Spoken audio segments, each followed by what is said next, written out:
Bonjour, bienvenue sur Être en amour, la chaîne qui vous parle d'éveil spirituel en couple. Nous sommes ravis de vous accueillir dans cette série de vidéos qu'on a intitulée Savoir aimer. C'était important pour nous de partager cette vidéo. Donc, Namdak et moi sommes en couple et amoureux depuis 14 ans. Ensemble, nous avons partagé pas mal d'expériences. Nous avons passé plusieurs saisons, plusieurs étapes de vie et d'étapes également dans le couple.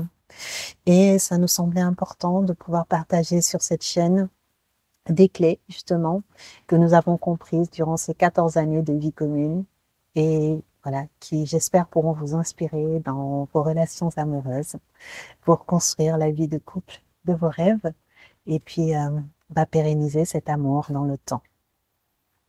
Alors, est-ce que Namdak, tu pourrais me partager une des clés que toi, tu as utilisées dans notre couple, dans notre mariage, ces 14 dernières années? Volontiers, Shakti.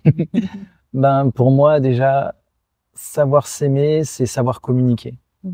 C'est une dimension qui est extrêmement importante dans le couple. Parce que parfois, on peut aimer très fort et mal le dire. Et finalement, il faut que les deux soient en accord. Que la personne en face puisse le comprendre, le recevoir et le redonner ensuite. Tout à fait. C'est vrai que la communication, elle est hyper importante parce qu'il ne suffit pas d'aimer souvent. Donc, il faut être intentionnel dans son amour et puis après, apprendre à communiquer, à dire en fait ce qui est important pour soi, sans le taire, sans crier non plus, parce que souvent on peut attendre que la situation s'envenime, donc on prend sur soi, et surtout lorsqu'on est dans un chemin aussi de développement spirituel, souvent on se dit c'est pas bien en fait de s'emporter, c'est pas bien de vivre sa colère, ou juste de dire en fait ses propres besoins. Et du coup, on peut attendre effectivement que l'autre soit les devine, soit en fait y répondre, alors qu'on n'a pas exprimé clairement ce besoin. Dans ce que tu dis, on rejoint beaucoup de choses en fait. Il y a le savoir-dire, donc savoir-dire et savoir-faire. Mais aussi savoir quand dire et comment dire, savoir quoi faire et comment faire. Donc il ne suffit pas de dire les choses parce que si on dit les choses et on les dit mal, on peut dire je t'aime et mal dire je t'aime, mal être compris. On peut dire je t'aime par des actes, par exemple, je satisfais un certain besoin pour toi, par exemple, je sais pas, je fais à manger pour toi.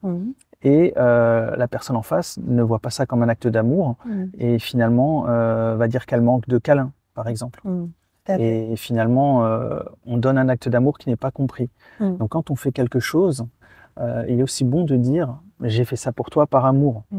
Pas pour se faire gratifier de quelque chose et pas dans le sens « j'ai fait ça pour toi, qu'est-ce que tu vas faire pour moi ?» Mais dans le sens « regarde, ce que je viens de faire, c'est l'amour ». En fait, finalement, c'est communiquer son intention. Parce que effectivement, alors ça rejoint une lecture que je suis en train de faire justement, qui sont les 5 langages de l'amour de Gary Chapman, et qui explique en fait que dans le couple, on ne parle pas souvent le même langage d'amour. Donc, une personne va être sensible justement au service rendu, donc ça va être de sortir la poubelle, et le mari qui va le faire va se dire tiens, j'exprime mon amour à ma femme en sortant les poubelles, alors que sa femme elle attend peut-être un compliment ou un cadeau pour dire son amour. Et donc effectivement, ce qui est très important en tout cas à mon sens dans l'amour, c'est d'être intentionnel, donc de toujours avoir l'intention derrière l'acte. Et finalement, ça rejoint aussi beaucoup d'autres choses dans la vie. Une fois que l'intention est là, de pouvoir la communiquer à l'autre pour qu'elle puisse comprendre effectivement que ce qui sous-tend l'action, c'est l'amour avant tout. C'est ça.